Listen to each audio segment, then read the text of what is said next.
আমার বাড়ির দক্ষিণ ধারে গো।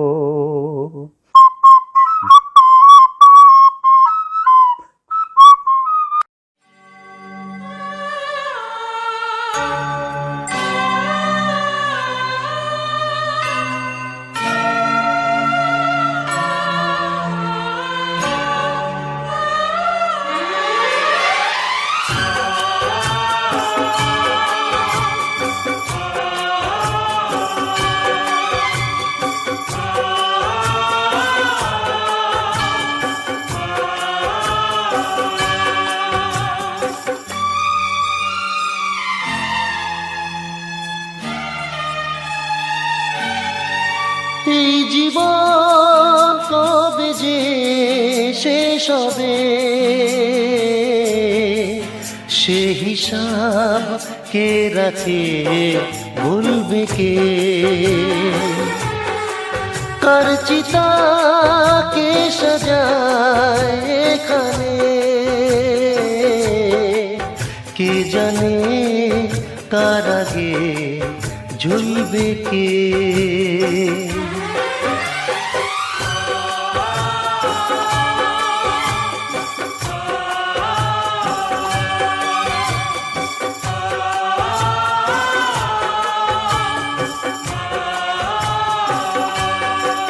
এই জীবন কবে যে শেষ হবে,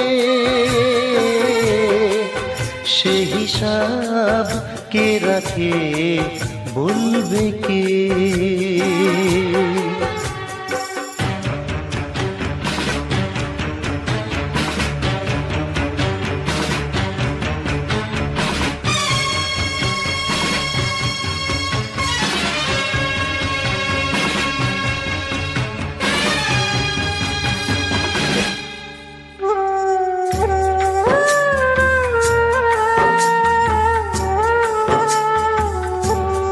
শুরু জন্ম থেকে এই চলা, তবু তার কোনো নিশানা। কত বাসা তার হয় যে বদল, কত পাল্টে যে যায় ঠিকানা, কত পাল্টে যে যায় ঠিকানা। ওই বিধির হাতেরই খেলনা সে, তার বিধান ছাড়া আর চলবে কে? কার চিতা কে সাজায় এখানে, কে জানে কার আগে জ্বলবে কে?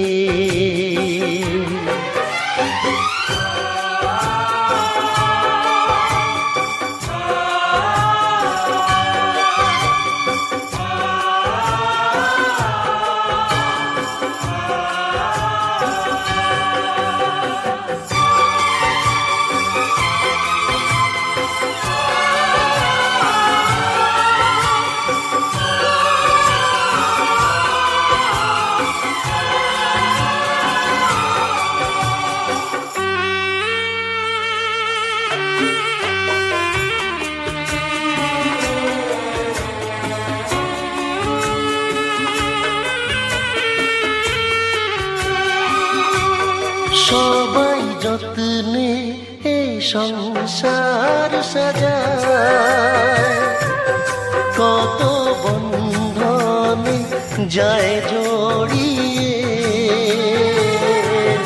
ছুটি ঘন্টা বাজে একদিন, চলে যেতে হয় সব সরিয়ে, চলে যেতে হয় সব সরিয়ে। সময়ের ধুলো দেয় সব ঢেকে, চিরকাল বলো আর কাঁদবে কে?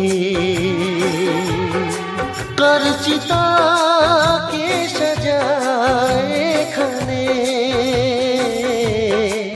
কে জানে কার আগে ঝুলবে কে।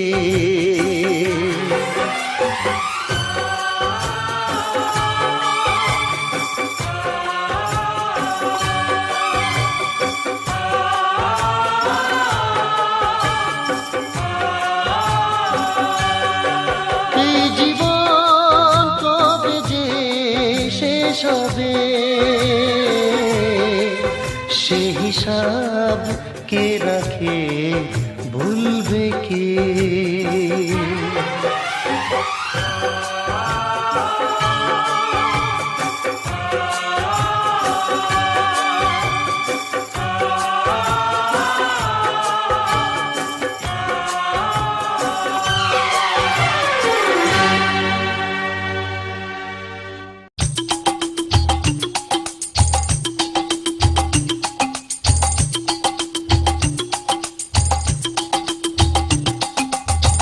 আজ এখনই আপনাদের কানে দিতে যাচ্ছি আমরা সমসাময়িক চলমান ঘটনা বলি। এখন যা কিছু শুনবেন আমাদের মুখে, প্লিজ আর কাউকে বলবেন না শুনতে। বলছি তাহলে সব ঘটনা, ঘটনা সত্যি নয় রটনা, যাচাই করে না হয় দেখেন না, পত্র পত্রিকায় এত কিছু পাবেন না। চলছে জবর বিনোদনের খবর এখন চলছে, বাংলা ছবির ধুম পড়েছে এখন চলছে স্বপ্ন নায়ন ছুটি খুবই গরম, তাই পুরনো নায়িকা সব হিংসায় চলে শুধু, পরিতির মাথায় ঘুরছে গিরিঙ্গি প্ল্যান চলছে, মৌসুমীর ফিল্মে দারুণ পজিশন চলছে রূপনগরে টিভি মূল আকর্ষণ, ওই হেলালার শামিমের ইঁদুর বিড়াল খেলা, কেঁদে চলেছে বিপাশা চলছে, খুব ভালো চলে টিপু সুলতান চলছে, হানিফ সংকেতের রম অনুষ্ঠান, হরি হয়রান গফুরের বেহুদা প্যান প্যান নানি আন্টি ভাবির গানে পড়ছে সঙ্গীতানুষ্ঠান, তাই বাংলা খবর ভালোবাসেন আমার আব্বাজান চলছে, গুলশাবানের দালালের কথা চলছে, আমি এখন ঢাকায় কাল খুলনা, ও শ্রোতা শুনছেন নাকি আমাদেরই বিটলামি, সময় নষ্ট করবে জানি আমাদেরই এই গানটি চলছে, রিসেন্টিনার বাহাদুরি চলছে, দেখো সারাদিন এমটিভি চলছে, জিটিভির যত সুরসুরি চলছে, জুহি মাধুরীর নাচানাচি আর নাদিম শ্রাবণের গানের চাকি চলছে, নচিকেতার গান জীবনমুখী আর বম্বের হিন্দি গানের ঘ্যান ঘ্যানানি চলছে, রাজা বাবুর ছবির হিট গানটা চলছে। অডিও আমাদের ছবিতে আপনি নবাব চরিত্রে ছিলেন। আমার জানি একটু নেপথ্য পেছনে একটু ঘটনা শুনতেছি মানবের সাথে। আমার জানতো এটার কাজী হায়াত খুব জানে। এটার প্রযোজক হলো দীপজন। এই ছবিটা শুরু হওয়ার আগে একটা বাস্তব ঘটনার উপরে গল্পটা কাজী হায়াত তৈরি করছেন। সেও বলছে, আমরাও জানি, আমাদেরও বলছে। তো দীপজল মা পাগল, মাকে খুব ভালোবাসে দীপজল সাহেব। জি ওনার মা এখন নাই। তো ওনার মা ওনার ড্রাইভারকে ডেকে বলেছিল যে দীপজলকে, দীপজল দীপু বলতো, দীপু বলে ডাকতো, দীপুকে বলিস আমার জন্য কিছু ফল আনতে। তো দীপজল ভাইকে ড্রাইভার বললো গাড়ি চালাতে চালাতে, তখন কি ফল নিতে গেছে মা? তখন বললো যে তা তো জিজ্ঞেস করি না। ড্রাইভার বললো ও তাই? তো দোকানে গিয়ে যত ফল ছিল সব সব প্রকার ফল প্যাকেট করে বাসায় নিয়ে মায়ের দিচ্ছে দীপজল। এইটাই হলো গল্পের পটভূমি। এইটা দিয়ে কাজী হায়াত সাহেব মা পাগল একটি ছেলে আমার গান ছবিটা এই গল্পের পটভূমি দিয়ে শুরু করছে। আমরা প্রবাসীরা রেমিটেন্স পাঠাবো না। মির্জা আব্বাস আমাদেরকে বলছে আমাদের নাকি জন্মের ঠিক নেই, আমাদের নাকি বাবা মা নাই। ওর জন্মের ঠিক আছে কিনা ওকে পদত্যাগ করতে হবে, ওকে আইনের আতা আনতে হবে। ওকে যদি আইনের আতা না আনা হয় আমরা প্রবাসীরা রেমিটেন্স পাঠাবো না। কি বলেন? ঠিক আছে। এগুলো কি এগুলো কি সেট বাই করেন, পুরো সেট করো, এগুলো কি ভিডিও করো, ভিডিও করো, 1000 সহ ভিডিও করো, এটা কি সব 2 নম্বর সার্টিফিকেট? সব 2 নম্বর দেখেন না ভাই, বলো সব 2 নম্বর সার্টিফিকেট, যেটা ঢাকা উত্তর সিটি কর্পোরেশনের নাগরিকত্ব সনদ, এগুলো সব 2 নম্বর সার্টিফিকেট। এগুলো আমাদের জামাত নেতা এই যে আপনার খাজা সাহেব এগুলো বিলাইতেছে মানুষের মাঝে টাকার বিনিময়ে, টাকার বিনিময়ে আপনি বিলাইতেছে। আপনি কেন তাহলে এগুলো 2 নম্বরে করলেন? এই যে এগুলো সব 2 নম্বরই। এই যে দেখেন কেন করলেন এগুলো আপনি? কেন করলেন এগুলো? 3 লাখ টাকা করেছে। আমি একটা ছবি করাইছি 3 লাখ টাকা। ধর্মান্না ভাই যদি 10 লাখ টাকা চাইতো ওই সময় 10 লাখ পাইতো। সিনেমাটার নামটা যদি যেমন আমাদের এই ধরেন না যে আরমান প্রোডাকশনের শান্তকান্ন মাস্টার কয় লাখ টাকা দিছে, তাদের 3 লাখ টাকা হয়তো দিছে। তখন তো সে যদি বলতো যে তার তো শিডিউলের অনেক ইয়া ছিল, আমাকে 10 লাখ টাকা দিতে হবে, দিতেই তো। এটা হলো না মান্না ছিল।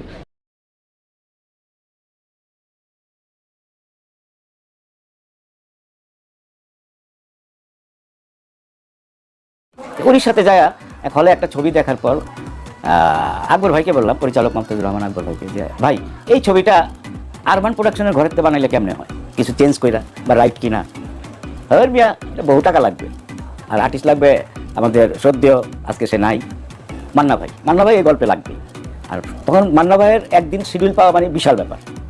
মান্না ভাই শিডিউল দিয়ে দিছে, তার একটা শিফট অনেক অনেক কস্টলি শিডিউল। প্রিয় দর্শক, এই মানুষটি আমাদের যখন শান্ত কেন মাস্তান ছবিটি হয়, মান্না ভাই, শাহনাজ আপু, এই কমল ভাই গিয়েছিল আমার বাসায়। প্রডিউসার ছিল আমাদের অতি জনপ্রিয় ফাইট ডিরেক্টর আরমান ভাই। সেই আরমান ভাইয়ের জন্য আমার বাসায় গিয়েছিল যে নাসরিন আপা, আরমান ভাই ছবি বানাবে, বোন কি আছে দেন। কমল ভাই, আমি বললাম কি আছে, 40,000 টাকা আছে, বেশি নাই, কারণ আজ থেকে 27 বছর আগে, ম্যাক্সিমাম 27 বছর আগে। তো 40,000 টাকা আমি আমার ভাইয়ের হাতে দিয়ে দিলাম। এই মানুষটি আবার আমাদের অতি জনপ্রিয় যে দিলদার ভাই যে নায়িকা ছিল আমার আগে যে কাজ করতো, আমাদের মর্জিনা আপুর থেকেও টাকা নিয়েছে, নিয়ে আরমান ভাইকে দিয়েছে। সেই ছবিটা আরমান ভাই টুকটুক করে সেই বেচারি কষ্ট করে ছবিটা বানিয়েছিল, শান্ত কেন মাস্তান। সেই শান্ত কেন মাস্তান সুপার ডুপার হিট হয়ে গেল। তারপরে অসংখ্য টাকা, মানে বস্তা ভরার মতো টাকা, তো আমাদের থেকে টাকা নিয়ে নিয়ে আরমান ভাইকে প্রডিউসার বানিয়েছে। সেদিন আরমান ভাই বলছিল, নাসরিন, আমি বিক্রমপুরের মেয়ে, আমি যখন বিক্রমপুরে বসে আমার জমির দিকে তাকিয়ে থাকি, তখন আমার চোখ যত দূর যায় তত দূরেই শুধু আমার জমি আর জমি। এইগুলো আমার শান্ত কেন মাস্তান। আরেকটা ছবি জানি পরপরই হিট হলো, ওটা জানি গুন্ডা নাম্বার 1। তো এই টাকা দিয়ে আমি জমিগুলো কিনেছি। তো সেই মানুষটা যে সে কিন্তু নিজেই পারতো, তখন আমাদের থেকে এইভাবে নিয়ে নিয়ে সে নিজেই প্রডিউসার হতো। কিন্তু কমল ভাই নিজে প্রডিউসার না হয়ে এই যে আপনি আমাদের থেকে নিয়ে যে আজকে আরমান ভাইকে মানে হেল্প করেছেন, এটা একটা বিশাল মনের একটা পরিচয়, কিংবা কত বড় হৃদয়, কত বড় মন হলে একটা মানুষ পারে, সেটার উদাহরণ হয়েছে আমাদের কমল ভাই।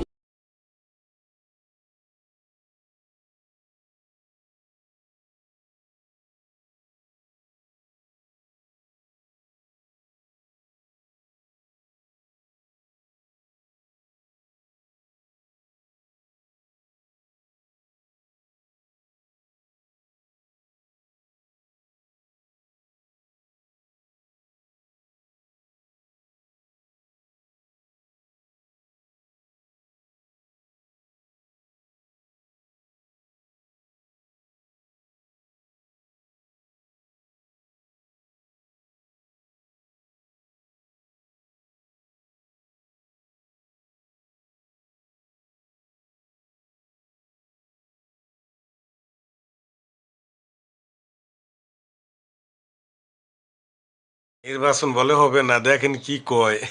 পরবর্তীকালীন সরকারকে বলতে চাই, নাটক বন্ধ করেন। 5 মাস পার হয়ে গেল দেশে, আমরা বারবার বলছি যে একটা নির্বাচন, আবার সুস্থ শান্তিপূর্ণ নির্বাচনের আয়োজন করেন। নির্বাচনের জন্য তো লাফালাফি করবেন না, আমরা যে এত রক্ত দিয়েছি, প্রাণ দিয়েছি, নির্বাচনের জন্য কিন্তু নয়। ঘেউ ঘেউ করলে কোনো কাজ হবে না। 2 বছরের মধ্যে কোনো নির্বাচন দরকার নেই, আগে সংস্কার, তারপর নির্বাচন।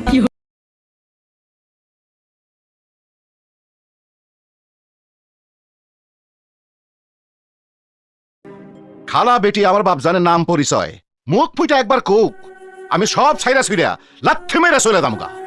মাগি সব জানে, আমারে কয় না। আমি না খালাও কি তোরে কইতে পারে না? হে জানলে কি আমারে না কইতো? সবশেষ 2011 সালে জমা দেওয়া হয় সেন্সর বোর্ডে, কিন্তু লীলামন্থন নামের জন্য সিনেমাটি আটকে দেয় সেন্সর বোর্ড। সবশেষ নামের পরিবর্তন এনে সেন্সরের দেয়াল টপকে যায় সিনেমাটি। মাঝখানে পেরিয়ে গেছে বহু বছর। প্রয়াত হয়েছেন সিনেমার কেন্দ্রীয় চরিত্র জনপ্রিয় নায়ক মান্না।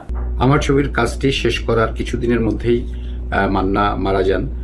তারপরে আমি আমার পোস্ট প্রোডাকশনের কাজ ধরি। পোস্ট প্রোডাকশনের কাজে এফডিসি থেকে, যেহেতু 35mm এর ছবি ছিল, সেহেতু এফডিসিতে তখন সাউন্ড নেগেটিভের অনেক সংকট ছিল।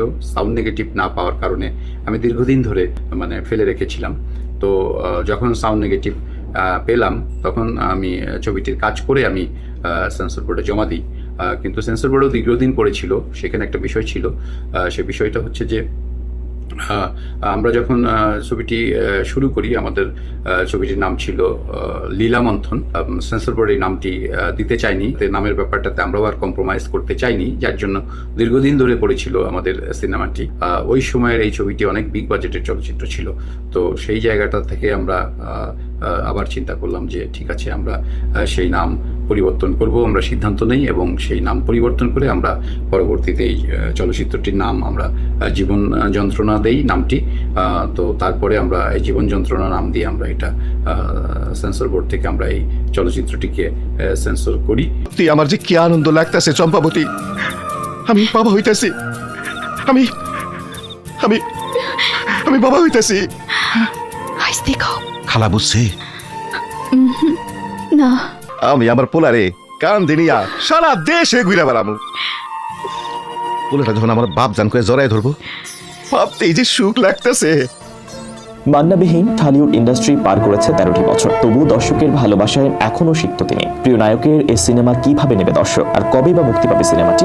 অনেক বেশি প্রচারণা করে কালে আসলাম একা, যাইবার কালে যাব একা। ঢাকাই সিনেমার দাপুটে অভিনেতা মান্না 2008 সালে হৃদরোগে আক্রান্ত হয়ে মারা যান এই নায়ক। তার অভিনীত শেষ সিনেমা জাহিদ হোসেন পরিচালিত জীবন যন্ত্রণা, যা এখনো মুক্তির অপেক্ষায়। কয়েকবার এর মুক্তির পরিকল্পনা থাকলেও তা পিছিয়ে যায়। গত বছর 15 ডিসেম্বর সিনেমাটি মুক্তি দেওয়ার কথা বলেছিলেন এর প্রযোজক খোরশেদ আলম খসরু। প্রিয় নায়কের মৃত্যুর 16 বছর পর তার সিনেমা মুক্তির খবর শুনে খুশি হয়েছিলেন মান্না ভক্তরা, কিন্তু সিনেমাটি মুক্তি না পাওয়ায় অপেক্ষার প্রহর আরও বাড়ল। খসরু বলেন, জীবন যন্ত্রণা মুক্তিযুদ্ধের সিনেমা, সঙ্গত কারণে মুক্তিযুদ্ধের বিশেষ দিন সামনে রেখে এটি মুক্তি দিতে চাই। সবকিছু ঠিকঠাক থাকলে চলতি বছর ডিসেম্বরের মাঝামাঝি এটি মুক্তি দেওয়ার ইচ্ছে রয়েছে। এখনো কিছু কাজ বাকি রয়েছে যা দেশের বাইরে করাতে হবে। আমি মনে করি তা ডিসেম্বরের আগেই করাতে পারবো। 2021 সালের অক্টোবরে সেন্সর ছাড়পত্র পেয়ে জীবন যন্ত্রণা ছবিটি পরিচালনার পাশাপাশি কাহিনী, সংলাপ ও চিত্রনাট্য লিখেছেন জাহিদ হোসেন। সিনেমাটি মুক্তি বিলম্বে সম্পর্কে জাহিদ হোসেন বলেন, লীলামন্থন নাম দিয়ে সিনেমার কাজ শুরু করেছিলাম।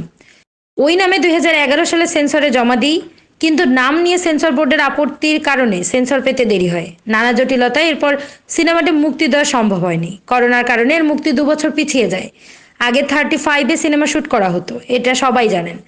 জীবন যন্ত্রণা 35-এ শ্যুট হয়েছিল। 35 থেকে টেলিফিল্মে ট্রান্সফার করার জন্য সিনেমার নেগেটিভ নিয়ে বোম্বেতে যেতে হবে। নতুন করে কালার গ্রেডিংও করা দরকার, এ কারণে একটু সময় লাগবে। প্রযোজক গত বছর সিনেমাটি মুক্তির পরিকল্পনা করেছিলেন, কিন্তু তিনি ভারতে যেতে পারেননি বলে সিনেমার মুক্তি আটকে যায়। হয়তো আগামী বছর শুরুর দিকে সিনেমাটির মুক্তি পরিকল্পনা করতে পারবো। আমি তাকে কাঁদতে দেখেছি যখন তার ছবি দেশদ্রোহী আটকে দেওয়া হয়। 9 মাস ধরে আমার আব্বু কষ্ট পায়। কে এই আজিজ মোহাম্মদ? 1947 সালে দেশভাগের পর ভারতের গুজরাট থেকে বাংলাদেশে আসে আজিজ মোহাম্মদ পরিবার। ধর্নাঢ্য এই পরিবার বসবাস শুরু করে পুরান ঢাকার আরমানিটোলায়। সেখানে 1962 সালে জন্ম হয় আজিজ মোহাম্মদ ভাইয়ের। তাদের পরিবার মূলত পারস্য বংশোদ্ভূত এবং বাহাইয়ান সম্প্রদায়ের লোক। বাহাইয়ানকে সংক্ষেপে বাহাই বলা হয়। এই উপমহাদেশের উচ্চারণে বাহাই পরবর্তীতে ভাই শব্দে পরিণত হয়। এরপর থেকে তাদের বংশের নারী পুরুষ সবার নামের শেষেই ভাই শব্দ যোগ হয়। পারিবারিক সূত্রে ধন্যাট্য আজিজ মোহাম্মদের Olympic battery, Olympic ballpen, MB pharmaceutical, MB film, Tip biscuit, energy biscuit সহ নানান ধরনের শিল্প প্রতিষ্ঠান রয়েছে। এছাড়া মালয়েশিয়া, থাইল্যান্ড, হংকং, সিঙ্গাপুরে তার হোটেল রিসোর্টের ব্যবসা রয়েছে। এসবের পাশাপাশি প্রায় 50টি চলচ্চিত্র প্রযোজনা করেছেন তিনি। তথ্য বলছে তার বিরুদ্ধে হত্যা ও মাদক পাচার সহ বেশ কয়েকটি গুরুতর অভিযোগ রয়েছে। এসব অভিযোগে গা ঢাকা দিতে বর্তমানে সপরিবারে থাইল্যান্ডে থাকেন আজিজ মোহাম্মদ। সেখান থেকেই বাংলাদেশে ব্যবসা পরিচালনা করেন। তার স্ত্রী নওরিন মোহাম্মদ ভাই দেশে এসে ব্যবসা দেখেন বলেও জানা যায়। আজিজ নওরিন দম্পতির 3 ছেলে ও 2 মেয়ে। 90 দশকে সিনেমায় অর্থলগ্নি সুবাদে আজিজ মোহাম্মদ ভাইয়ের সঙ্গে নায়ক সালমান শাহর পরিবারের সখ্যতা গড়ে ওঠে। জনশ্রুতি আছে সে সময় একটি পার্টিতে নায়ক সালমান শাহ স্ত্রী সামিয়া চৌধুরী সহ উপস্থিত ছিলেন। সেই পার্টির এক পর্যায়ে সালমানের স্ত্রী সামিয়াকে চুমু খেতে নিলে সালমান ক্ষিপ্ত হয়ে আজিজ মোহাম্মদকে চড় মারেন। এর 1 সপ্তাহ পর রহস্যজনক মৃত্যু হয় সালমান শাহর। প্রাথমিকভাবে আত্মহত্যা বলা হলেও গুঞ্জন উঠে এটি একটি হত্যাকাণ্ড। তখনই চড় দেওয়ার ব্যাপারটি আলোচিত হয়। ধারণা করা হয় আজিজ মোহাম্মদ হয়তো সালমানের মৃত্যুর সাথে কোনোভাবে জড়িত। তার নাম 90 দশকের চিত্রনায়ক সোহেল চৌধুরী হত্যা মামলায় আজিজ মোহাম্মদ ভাই সহ 3 জনের যাবজ্জীবন আদেশ দিয়েছেন আদালত। বৃহস্পতিবার ঢাকা দ্রুত বিচার ট্রাইব্যুনাল 2 এর বিচারক অনুরাগ চক্রবর্তী এই রায় ঘোষণা করেন। কারাদণ্ডের পাশাপাশি তাদের প্রত্যেককে 2 লাখ টাকা করে অর্থদণ্ড, অনাদায়ে আরও 1 মাসের কারাদণ্ড দিয়েছেন আদালত। অপর দণ্ডপ্রাপ্তরা হলেন ট্রান্স ক্লাবের মালিক আফাকুল ইসলাম ওরফে বান্টি ইসলাম ও আদনান সিদ্দিকী।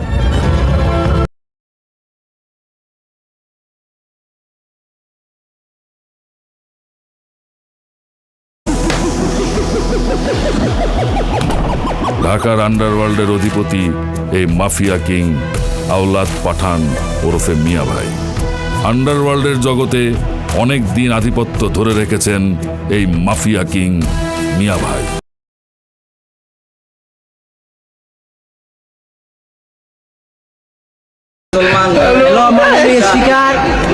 এই মুহূর্তে কোনো লাইট মাইট কিছু নাই, আমাদেরকে দেখা যাচ্ছে না। আমি আসছি ব্রাহ্মণবাড়িয়া নাসিরনগর ডরমন্ডল থেকে, ঠিক এই মুহূর্তে এই আসনে আছি। কাজী হায়াতের লোক আছে, আমাদের মারুফের লোক আছে, কিন্তু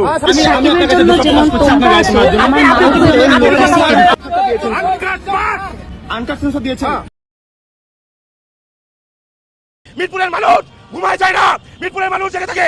আজকে এখানে প্রমাণ হচ্ছে, গতকাল রাত পর্যন্ত এই হামলা চলে, দফায় দফায় তারা হামলা চালায়।